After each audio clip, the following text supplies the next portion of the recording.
샬롬, 반갑습니다. 오늘은 사도행전 7번째 시간, 우리 사도행전 12장을 보며 또 오늘 7번째 시간을 갖도록 하겠습니다. 우리가 첫 시간에 보았지만 사도행전 1장부터 28장을 크게 나누면 1장부터 12장까지는 사도 바울을 제외한 일반 사도들에 대한 어떻게 보면 다른 사도들은 이야기는 거의 없고요. 베드로 행적이라고 얘기할 수 있고 13장 이하부터는 이제 전격적으로 사도 바울의 이야기를 하고 있습니다. 오늘은 이제 마지막 베드로 행적을 살펴보고요. 그리고 우리가 지난번 9장부터 바울의 회심부터 이제 1차 전도 여행까지를 한 번에 한 번 살펴보면서 어떻게 움직였는지 우리가 따로따로 보다 보니까 아마 여러분 9장, 10장, 11장까지의 바울의 행적을 얘기하라고 그러면 그냥 한 1년 정도의 이야기지 않을까 생각이 들 겁니다. 그러나 그렇지 않습니다. 적어도 이 다메섹에서 회심한 이후에 이제 1차 전도 여행까지는 최소한 13년의 사이의 시간이 들어 있습니다. 그러니까 우리가 9장부터 11장까지 보고 있지만 그렇게 보지 못하죠. 왜냐하면 아마도 평면적으로 이 이야기들을 보기 때문에 우리가 쉽게 보지는 못하는데요.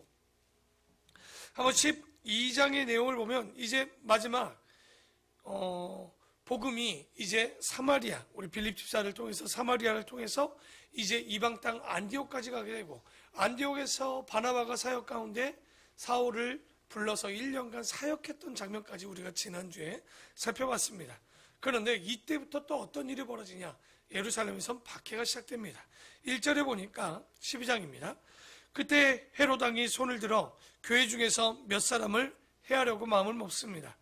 그러니까 보통 여기 헤롯 하면은 또 헷갈립니다. 왜냐하면 예수님을 박해하던 것도 헤롯이요, 또 그 전에 태어날 때 또 예수님 태어나는 것을 또 그 어린 예수를 잡아 죽이는 것도 헤롯이요, 영생 불사도 아니고 누굴까요? 그러니까 성경학자들의 견해는 이게 AD 42년 43년경에 여기서 말하는 헤롯 왕은 누구냐?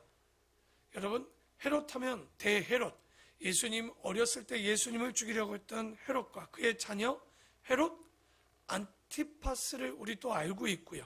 그런데 여기서 이 헤롯은 헤롯 아그리빠입니다. 그래서 여기 이 아그리빠가 어떤 행동을 하냐? 기독교인 중에 몇 사람을 해하려고 하는데 그 중에 요한의 형제 야고보를 칼로 죽입니다. 유대인들이 이 일을 기뻐하는 것을 보고 베드로 잡으려고 할새 때는 무교절 기간이었다는 거예요. 그러니까 아마 이 헤롯 아그리빠가 이 유대인들, 그러니까 기독교인들 유대인들이 아니죠. 유대교 유대인들을 기쁘게 한답시고 나사렛파라고 하는 사람들 중에 한 명을 잡으려고 했습니다. 그 중에 대표급인 누구냐? 야고보 사도를 잡아 죽이게 됩니다.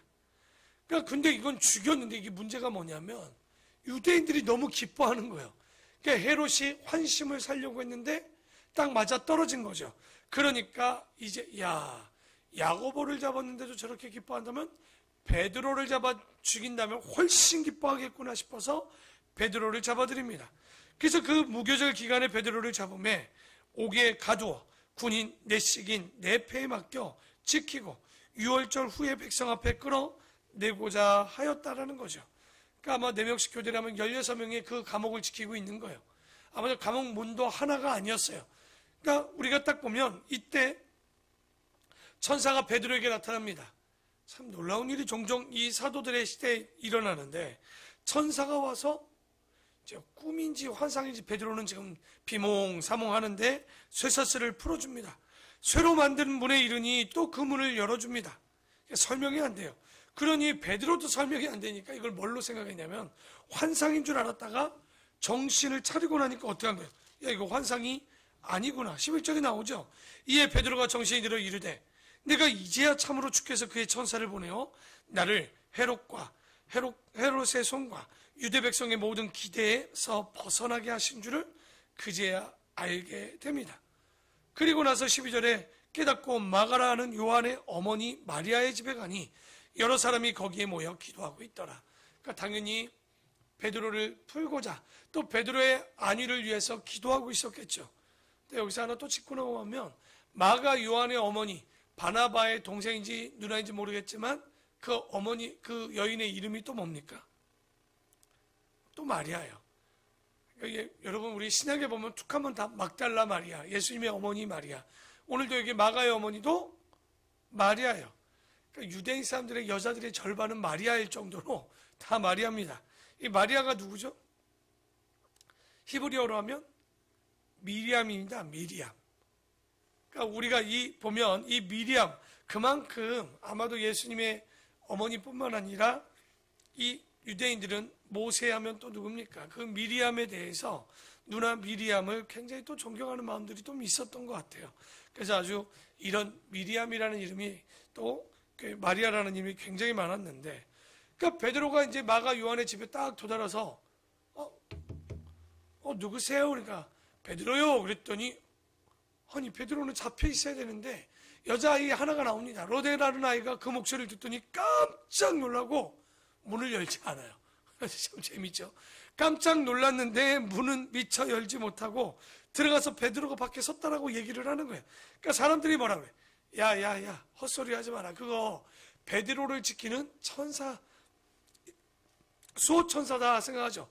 그러니까 이때 유대인들은 뭐 천사가 자기들 한 사람 한 사람을 각자 지키고 있다라는 이런 또 신앙적인 또 모습들이 있었죠. 그랬더니 16절에 베드로가 문 두드리기를 그치지 아니하니 그들이 문을 열어 베드로를 보고 놀란지라.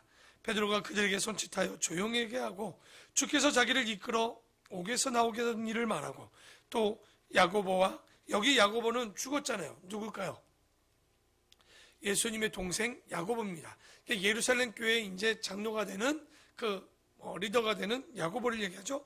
그 야고보와 형제들에게 이 말을 전하라 하고 떠나 다른 곳으로 가게 됩니다. 왜 떠났겠습니까? 거기 있으면 잡히죠. 그러니까 다른 데로 피했던 거죠. 그래서 어쨌든 이러면서 예루살렘에는 박해가 시작되고 복음은 더 먼 곳으로 가게 되는 이제 그 일들이 시작됩니다. 그러니까 예루살렘에서 이제 복음 전하는 게 쉽지가 않은 거예요. 이제는. 그리고 나서 20절에 보면 그 헤롯이라는 놈이 또 잠깐 이야기가 나옵니다. 두로와 시돈 사람을 대단히 노여하니 그 이유가 뭐냐? 그들의 지방이 왕국에서 나는 양식을 먹는 까닭에 한 마음으로 그에게 나와 왕의 침소 맡은 신하 블루스들을 설득하여 화목하기를 청하지라. 말이 너무 함축되어 있죠. 두로와 시돈 사람들을 안 좋아하고 있어요. 헤롯이. 왜 노예하는지 모르지만 안 좋아합니다. 아마도 여러분, 예루살렘이나 이쪽에는요 식량이 풍성하지 않아요. 그래서 두로와 시돈 땅 근처가 이스라엘 평지인데 거기서 식량을 공급해서 먹는데 무슨 구실인지 이 식량들을 받지 못했던 것 같아요. 그래서 이 헤롯이 블라스도라는 사람을 설득해서 화목을 청했던 것 같아요. 그러니까 어떻게 하냐면 이 경제적으로 자신들이 협조를 잘해서 다시 식량을 받게 되었던 것 같아요. 그러니 헤롯이 나를 택하여 왕복을 입고 단상에 앉아 백성에게 연설하니 백성들이 크게 부르되 이것은 신의 소리요 사람의 소리가 아니라고는. 왜냐하면 어떤 웅변 수준이 일단 목소리 크면 이긴다고. 이 헤롯이 목소리가 컸는지 촌 사람들이 그 목소리를 듣고 신의 소리라고 깜짝 놀란 거예요. 그래서 헤롯이 영광을 하나님께 돌리지 않고 자기가 다 받아간 거죠. 그러자 주의 사자가 고치니 벌레에게 먹여 죽이니라. 근데 설마 신이라고 해서 영광 받았다고 바로 죽였겠습니까? 그것보다는 헤롯이 어떤 사람이었어요? 좀 전에 예수님의 12제자 중 야고보를 죽였고 베드로까지 또 잡아 죽이려고 했던, 그러니까 이게 그런 일들을 하고 사람들이 또 큰 목소리로 인정해 주니까 지가 신이 된 것처럼 하니 천벌을 받아서 이 벌레에 먹여 죽였다. 이 벌레가 뭔지는 모르겠지만 그렇게 죽었다고 합니다. 그러자 하나님의 말씀은 흥황이 더하였더라. 헤롯이 죽고 나니까 말씀이 더 많이 퍼져나가는 거예요. 어떻게, 근데 사람들이 또 여기서 묻습니다. 야고보와 베드로 형제지 않습니까? 그런데 형제가 아니죠. 야고보 이야기를 할 때 이렇게 얘기합니다. 아니야, 하나님께서는 야고보를 순교하는 건 놔두고 왜 베드로는 풀어주냐는 얘기를 많이 종종 물어봅니다. 그렇지 않습니까? 좀 전에 야고보 죽을 때는 가만히 두시잖아요. 베드로는 살려주잖아요. 얼른 납득이 안 됩니다. 그러니까 베드로까지 다 죽으면 뭐 그럴 수 있겠다 싶겠지만 그렇지 않았다는 거죠. 그러니 이건 뭐냐면 살아서 증거해야 될 사람들이 있고 죽어서 증거해야 될 사람들이 있는 거예요. 둘 다 필요한 거예요. 여러분, 스데반 집사가 살아서 증언했다면 더 강력할 수도 있지만 사람들이 스데반 집사의 그 핍박을 보고 떠나서 했던 일이 뭐냐면 두려워하기보다는 두려워 피했지만 말씀을 전하는 일이 더 사방으로 퍼져나갔던 것을 보게 됩니다. 동일하겠죠. 아마도 이 핍박에 이 어떻게 보면 야고보의 죽음을 통해서 예루살렘에 멈춰 있었던 복음이 이제 더 확실하게 어디로 퍼져나갑니까?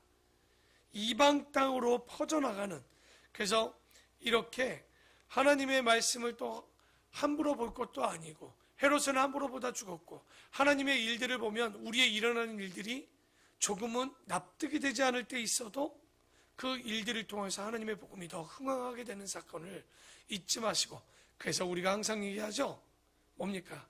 항상 기뻐하고 쉬지 말고 기도하라. 여러분, 우리가 잘 아는 사무엘 같은 경우도 이스라엘 백성들에게 내가 기도하기를 쉬는 죄를 범하지 않았다라고 얘기합니다. 여러분, 기도를 쉬는 것도 범죄입니다. 그러니까 아마 그런 것처럼 기도를 멈추지 아니하고 그리 아니하실지라도 전할 때 정말 그 복음이 우리의 생각과 다른 방향으로 뻗어나가는 거죠. 그러면서 25절 먼저 살펴볼까요? 바나바와 사울이 부조하는 일을 마치고 마가라 하는 요한을 데리고 예루살렘에 돌아오니라. 좀 이따 바울의 생일을 볼 때 이 절을 읽고 이제 마무리를 할 텐데 왜 부조를 했을까요? 실제 종교도시인 여러분 아나니와 사피라 때도 보면 왜 그들이 자신들의 땅이나 집을 팔아서 먹을 걸 통용하고 나눴을까요? 왜냐하면 예루살렘에서 이제 기독교인으로 살아간다는 것은 유대교 안에서 출교요, 상업이나 뭐 어떤 정치나 어떤 것도 할 수 없는 거예요. 먹고 사는 것이 어렵다 보니 오히려 안디옥 교회는 이방 교회입니다. 그런데 이제 어떻게 보면 모 교회가 지 교회를 돕는 게 아니라 지 교회인 안디옥 교회가 거꾸로 어디를 돕고 있는 판입니까 지금? 모 교회를 돕고 있는 그리고 가뭄도 왔고요. 그래서 이런 것들을 보게 되는데, 자 볼까요? 이제 그러면 제가 9장 때 볼 때부터 바울의 그 회심 외에는 다른 것들을 안 보고 그냥 쓱쓱쓱 지나왔어요. 왜냐면 이걸 나눠서 보면 시간과 공간에 대한 개념이 조금 떨어지기 때문에 제가 이제 한 번에 보려고 그랬는데요. 9장 한번 다시 볼까요? 9장에 보면 아마도 이제 사울의 행적들을 좀 볼 수 있습니다. 9장 1절부터 19절은 어떤 일이었습니까? 예수를 믿는 자를 예루살렘에서 공문을 받아서 사울이 이제 다메섹까지 가서 어떻게 합니까? 그들을 잡아서 데려오려고 했던 일이 있었죠. 그러나 그가 어떻게 됩니까? 다메섹에 가던 중 예수를 만나게 되고 눈을 멀게 되어서 하나님께서 아나니아를 통해서 그 눈을 뜨게 하고 그가 다시 어떻게 돼요? 이제 복음을 전하는 일들이 벌어지는데, 그러니까 우리가 19절까지는 맞습니다. 9장 19절까지 해서 눈을 뜨고 세례받은 장면까지 봤어요. 근데 19절을 여기에 보면 19절 중간이죠. 제목 이하로 봅니다. 9장입니다. 사울이 다메섹에 있는 제자들과 함께 며칠 있을 때 즉시로 각 회당에 예수가 하나님의 아들이심을 전파하니 듣는 사람이 다 놀라 말하되, 야, 이 사람이 예루살렘에서 이 이름을 부르는 사람을 멸하려던 자가 아니냐? 여기 온 것도 아마도 그들을 결박하여 대제사장에게 끌어가고자 함이 아니냐 하더라. 사울은 힘을 더 얻어 예수 그리스도라 증언하여 다메섹에서 사는 유대인들을 뭐 하겠다고 나옵니까? 당혹했죠. 좀 전까지 예수 잡으러 올라가던 자가 예수 만났다고 다메섹에 가서 지금 뭘 전한 거예요? 복음을 전한 거예요. 지금 장소는 다메섹입니다. 그렇죠? 그러니 이 보고 있던 유대인든 기독교인들은 저거 사기다. 아마도 예수를 전하는 척하고 가까이 가면 그 전하던 자를 잡아서 갈 것 아니냐 생각했고, 유대인들은 어떻게 했어요? 야, 굉장히 당혹스러운 거죠. 저 뭐 하는 짓이야? 좀 전까지 예수 믿는 자들 잡던 사람인데. 그러자 23절에 여러 날이 지나매 유대인들이 어떻게 해요? 사울을 죽이기로 봤더니 진짜 그리스도를 전하네. 그러니까 죽이려고 했겠죠. 이 계교가 사울에게 알려지니라. 그들이 그를 죽이려고 밤낮으로 성문을 지키고 있는 거죠. 참 재밌는 건요, 진리를 말하면 그들이 진리를 받고 회개하는 게 아니에요. 진리를 말하면 때로는 이렇게 죽이려고 하는 것을 보게 됩니다. 왜냐면 사울이 예전처럼 죄를 짓고 기독교인들을 잡아 죽이면 좋은데 홀로 서서히 또 진리를 말하니 아마도 이게 참 마음에 들지도 않고 자기와 다름을 인정하지 못하죠. 죽이려 하니까 25절에 그의 제자들이 밤에 사울을 광주리에 담아 성벽에서 달아 내리게 됩니다. 그리고 도망을 가게 되죠. 참 마음이 착잡했을 거예요, 아마. 그래서 이 세 번째로는 그러면 이제 어떤 일이 있냐? 이 사울, 아직 바울이라고 이름 바뀌지 않는 사울이 어디로 갈까요? 다음을 보면 예루살렘을 갔다고 26절에 나옵니다. 그렇죠? 그런데 그게 아니에요. 갈라디아서 1장 17절에 보면 뭐라고 나오냐면 예루살렘으로 가지 아니하고 아라비아로 갔다가 다시 다메섹으로 돌아가게 됩니다. 그러니까 아라비아에서 3년을 있게 되고, 그러니까 아마도 자신도 예수 그리스도가 누군지 다시 한번 구약부터 예수님까지를 정리하고 보았던 그 일들을 했던 거죠. 그러고 나서 참 이 사람이 또 예루살렘을 또 한번 나타나서 그 복음을 전하려고 하는 거예요. 그러니까 아라비아에서 3년 있다가 다시 올라오는데 사울이 예루살렘에 가서 제자들을 사귀고자 하나 다 두려워하여 그가 제자됨을 당연히 믿지 아니하니 바나바가 데리고 사도들에게 가서 그가 길에서 어떻게 주를 보았는지와 주께서 그에게 말씀하신 일과 담에게서 그가 어떻게 예수의 이름을 담대히 말했는지를 전하게 됩니다.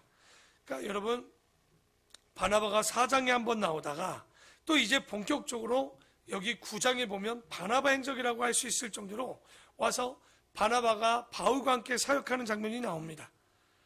실제 우리가 여기서 좀 알아야 될 게 하나 있습니다. 바울이 바울 되게 하는 건 누굴까요? 하나님과 예수님을 만나서 맞습니다. 그러나 바울이 바울 될 수 있었던 건 주변에 어떤 사람을 만났느냐에 따라서 바울이 달라집니다. 여기서 보면 바나바를 만났고 또 마가도 만나게 되고 실라도 만나게 되고 디모데도 만나게 되고 디도도 만나게 되고, 그러니까 이 많은 사람들을 통해서 누가 만들어지는 거예요? 바울이 만들어진 거예요. 사람들은 바울의 신앙이 좋아서 바울이 혼자 만들어졌다? 여러분, 황규정 목사가 아니면 여러분이 만들어진 건 정말 하나님과 여러분 사이에서만 만들어졌을까요? 아니요. 여러분이 누구를 만나고 어느 교회를 나가고 누구와 함께 하느냐가 바로 여러분을 만들어주고 있다는 거예요. 그래서 내가 지금 만나고 있는 사람들은요, 누구 하나 필요하지 않는 사람이 없는 거예요. 다 하나님 나라를 위하여 합력하여 선을 이루는 자들인 거예요. 그러니까 저 사람 나를 힘들게 하는 게 아닙니다. 나의 잘못된 어떤 모습들을 깎아주고 있는 거예요. 나의 가장 연약한 부분들을 그들이 만져주고 있는 거예요. 마가를 보면서도 바울도 자기가 어땠습니까? 아주 극과 극이었죠. 2차 전도여행 때 마가 같이 못 간다고 바나바랑도 헤어지게 되지 않습니까? 그러니까 그랬던 그가 뒤에는 마가를 인정하고 받아들이는 모습들도 보게 되죠. 우리가 이런 걸 통해서 깨달아야 되는 것은 사람이 사람 되는 거, 하나님도 일하시만 사람을 통해서 깎고 우리를 만들어간다는 걸 잊지 말아야 돼요. 그래서 이 바울도 혼자 되는 게 아닙니다. 이런 바나바와 같은 사람을 만나서 되죠. 그래서 28절에 사람들이 제자들과 함께 예루살렘을 출입하며 또 주 예수의 이름으로 담대히 말하고 헬라파 유대인들과 함께 말하며 변론하니 그 사람을 죽이려고 힘쓰거늘. 당연하겠죠. 그러니까 지금 사울은요 담에석 이방 땅에도 인정 못 받고 어디서도 인정 못 받을까요? 좀 전까지 3년이 지났다고 하지만 그 전까지 예수 잡아 죽이려는 자들이 아무리 예수님을 만났다고 해서 예루살렘에 전한다고 할 때 그냥 믿어질까요? 아니요. 검증의 시간이 분명히 필요했을 거예요. 그래서 또 죽이려고 하는 것 아닌가? 바울도 생각했지만 사람들도 또 어떻게 할 거예요? 진리만 전해지면요 희한한 장면이 나옵니다. 이방 땅이든 예루살렘이든 뭐 하는 거예요? 진리를 말하면 죽이려고 해요, 사람들이. 그러자 30절에 형제들이 그것을 알고 가이사랴로 데리고 내려가서 다소 땅, 길리기아, 바울의 고향입니다. 다소로 이동하게 됩니다. 그래서 길리기아 다소, 아직 이것만 보면 사울이 굉장히 실패한 것처럼 보여요. 고향으로 낙향했잖아요. 그리고 나서 우리가 9장 30절 뒤에 이야기 이후에 이제 11장으로 가는데 그 사이에 몇 년이 숨어 있냐? 10년이 숨어 있는 거예요. 그러니까 다메섹에서 아라비아로 피해서 3년. 잠깐 예루살렘으로 왔지만 받아들여요, 안 받아들여요? 안 받아들이니까 다시 길리기아 다소, 자기의 고향으로 갑니다. 거기서 10년을 썩게 됩니다. 그리고 나서 11장 다시 한번 돌아가 볼까요? 11장입니다.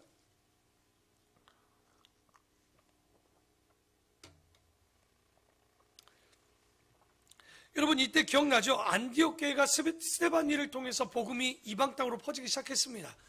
그런데 이게 안디옥이 되게 희한한 일이 벌어졌죠. 어떤 일이? 그곳에 많은 사람들이 말씀을 전하며 헬라인이나 유대인이나 다 그 말씀 앞에 회개하고 돌아오는 일이 벌어졌어요. 그래서 예루살렘 교회에서 누구를 파송하죠? 바나바를 파송했는데 야 이게 늘어나는 수가 만만치 않은 거예요. 그러니까 뭐 어떻게 됐냐면 25절에 바나바가 혼자 못하니 누구를 찾으러 갑니까?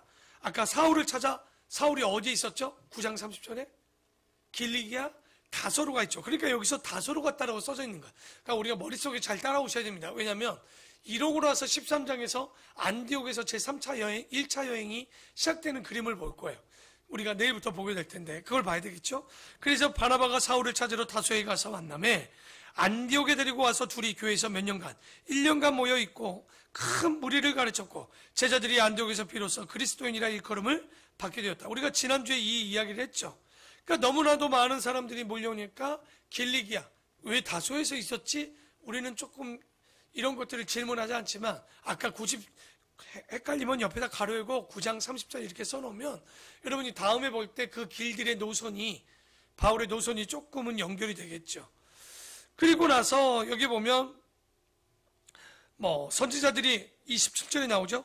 예루살렘에서 안디옥에 이르니 그 중에 아가보라고 하는 사람이 일어나 성령으로 말하되 천하의 큰 윤영이 들리라 하더니 글라디오 때에 그렇게 되니라. 제자들이 각각 그 힘대로 유대에 사는 형제들에게 부조를 보내기로. 누구를 통해서 갔겠어요? 바울과 바나바가 아마 이 부조를 전하러 갔을 거예요.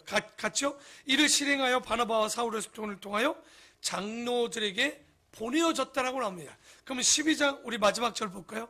아까 제가 마지막에 본다고 그랬죠. 12장 25절입니다. 바나바와 사울이 부조하는 일. 갑자기 생뚱맞게 여기 나오니까 이게 말이 안 이어졌지만 실제 이 말씀은 어디와 연결된 거예요 지금? 11장 30절과 12장 25절이 연결되니까 말이 맞죠. 이제 부조를 전하러 갔었잖아요. 왜? 흉년이 들어왔단 말이에요. 그리고 예루살렘은 더 먹을 게 없었잖아요. 그래서 이 부조하는 일을 마치고 마가라 하는 요한을 데리고 예루살렘에서 어디로 다시 돌아가는 장면까지 오냐? 예루살렘에서 돌아오니라. 어디로 돌아갔겠습니까? 바울의 선교기지는 안디옥입니다. 안디옥에서 이제 아마 그 가이사라 가이사라로 가서 배를 타고 나가는 장면을 계속 보실 텐데, 그래서 여기 마치고 안디옥으로 다시 올라가서 이때 아마도 마가 요한과 함께 마가라는 요한을 데리고 예루살렘으로 함께 올라가게 됩니다. 그러니까 1차 전도 여행의 멤버가 만들어졌죠. 누구죠? 바나바 그리고 마가 요한까지 1차 전도여행을 같이 떠나게 돼요. 그러니까 우리가 조금 이해하셨죠? 지금 어떻게 오는지. 그러니까 다메섹에서 예수님 만나고 여기까지는 다들 기억하는데, 거기서 다메섹에서 복음을 전하나 죽이려 하니 광주를 타고 성을 탈출하는 장면, 그리고 아라비아 가서 3년, 다시 돌아와서 예루살렘에 가서 복음을 전해보지만 듣지 않으니 길리기아 다소로 가고, 다소에서 10년 있다가 바나바가 안디옥에서 복음을 전하다가 가르치다가 사람이 모자르니 어떻게 합니까? 길리기아 다소까지 가서 사울을 데려와서 부조를 가지고 예루살렘으로 왔다가 그것을 전해주고 다시 어디로 갔다? 안디옥으로 갔다라고까지가 오늘 이야기. 이제 1차 전도 여행의 준비는 마무리가 되었습니다. 그래서 내일부터는 바나바와 사울을 보내다. 이게 1차 전도 여행의 시작입니다. 그러니까 아마도 여러분 이걸 좀 잘 정리해 두시고 한번 살펴보시면, 이제 머릿속에, 왜냐하면 11장부터 13장까지 이걸 평면적으로 보면 그냥 1년도 안 되는 시간에 바울이 그냥 전도여행을 떠나는 것처럼 보이지만 이 안에는 최소한 13년이 들어있는 거예요. 짧지 않죠? 그러니까 왜냐하면 사도행전에만 다 나온 게 아니라 아까 보았지만 갈라디아서 우리가 1장 17절 같은 이런 내용들을 또 같이 봐야 아라비아로 떠났구나를 알지, 그냥 사도행전만 보면 아라비아 갔다는 얘기가 없어요. 알 수가 없는 거죠. 그래서 오늘 말씀을 마무리하면서 오늘 이것만 기억합시다. 바나바가 바나바 된 건, 바울이 바울 되었던 건, 바나바도 마찬가지겠죠. 누구 덕입니까? 바나바와 많은 사람들을 통해서 바울이 다듬어졌고 하나님의 사람으로 만들어갔다는 거. 여러분, 신앙생활도 동일합니다. 나 혼자 신앙생활하면 잘할 것 같죠. 교회 안에서 같이 사역을 하다 부딪히고, 봉사하다 부딪히고, 일하다 부딪히고, 믿음 생활에 부딪히는 거예요. 그런데 그 부딪힘이 나쁜 부딪힘도 있지만 부딪혀서 내가 깎이고 하나님 앞에 바르게 사람이 되는 거예요. 그러니까 하나님께서는 하나님 사랑, 이웃을 내 몸과 같이 사랑하라는 훈련을 내 형제자매들을 통해서, 내 귀한 성도들을 통해서 우리가 이제 만들어가게 되는 거예요. 오늘 이 말씀을 붙잡고 다시 한번 내 주변에 내 부인이, 내 남편이, 내 자녀가, 내 교회 성도들이 이 부딪힘을 통해서 나를 만들어간다고 하면 여러분, 돈 주고 살 수 없는 거예요, 이거. 여러분, 돈 주고 그런 짓을 하겠습니까? 안 하죠. 그러니까 이것은 내가 만나는 모든 사람이 하나님이 주신 보물이요 선물이라고 생각한다면 여러분의 삶은 굉장히 풍성하겠지만, 저 사람 마음에 안 들어, 저 사람 마음에 안 들어, 저 사람 마음에 안 들어. 그러니까 우리가 교회라는 것조차도 인정하지 못하고 그리스도를 위해서 거듭난 자들이 모여 하나님의 일을 하는 사람들의 공동체가 교회인데, 이것만 깨달아도요, 이 모든 사람들은 다 선물입니다. 오늘 이 선물들을 잘 받아내시고, 바울이 바울 되었던 것은 그 많은 사람들의 만남 가운데 누가도, 그렇죠? 디도도, 바나바도, 실라도, 마가, 요한도, 이 많은 사람들을 통해서 바울이 바울 되었던 것처럼 하나님 만난 여러분도 여러분 주변에 함께한 하나님의 자녀, 하나님의 형상인 이 성도들을 통해서 진정한 하나님의 사람이 되어가기를 축원합니다. 기도하겠습니다.